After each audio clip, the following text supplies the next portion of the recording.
দ্বৈত নাগরিকত্বের অভিযোগ এনে জাতীয় নাগরিক পার্টি এনসিপি মনোনীত প্রার্থী নাহিদ ইসলামের প্রার্থিতা স্থগিত চেয়ে রিট করেছেন ঢাকা ১১ আসনের জাতীয় পার্টির প্রার্থী শামীম আহমেদ। সোমবার সর্বোচ্চ আদালতে এই রিট করা হয়। রিটে প্রধান নির্বাচন কমিশনার, নির্বাচন কমিশন সচিব, রিটার্নিং অফিসার ও নাহিদ ইসলামকে বিবাদী করা হয়েছে। আবেদনে বলা হয়, নাহিদ ইসলাম ২০২৫ সালের ২০ এপ্রিল ক্যারিবিয়ান দ্বীপ রাষ্ট্র ডোমিনিকার নাগরিকত্ব নেন।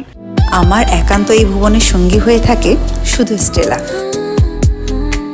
গুলশান এলাকায় ঢাকা উত্তর সিটি কর্পোরেশনের ২১, ২২, ৩৭, ৩৮, ৩৯, ৪০, ৪১ ও ৪২ এবং সবুজবাগ এলাকার ২৩ নম্বর ওয়ার্ড নিয়ে গঠিত ঢাকা ১১ আসন।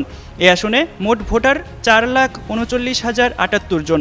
এর মধ্যে পুরুষ ভোটার ২,২২,৮৭৭ জন, নারী ভোটার ২,১৬,১৯৮ জন আর তৃতীয় লিঙ্গের ৩ জন ভোটার রয়েছেন। প্রার্থী হয়েছেন বিএনপির এম.এ. কাইয়ুম, এনসিপির মোহাম্মদ নাহিদ ইসলাম, স্বতন্ত্র কোহিনুর আক্তার বিথি, বাংলাদেশ সাংস্কৃতিক মুক্তি জোটের কাজী মোহাম্মদ শহীদুল্লাহ, গণফোরামের আব্দুল কাদের, গণ অধিকার পরিষদের আরিফুর রহমান, বাংলাদেশ রিপাবলিকান পার্টির জাকির হোসেন, ন্যাশনাল পিপলস পার্টির মিজানুর রহমান, জাতীয় পার্টির শামীম আহমেদ এবং ইসলামী আন্দোলন বাংলাদেশের শেখ মোহাম্মদ ফজলে বারী মাসুদ।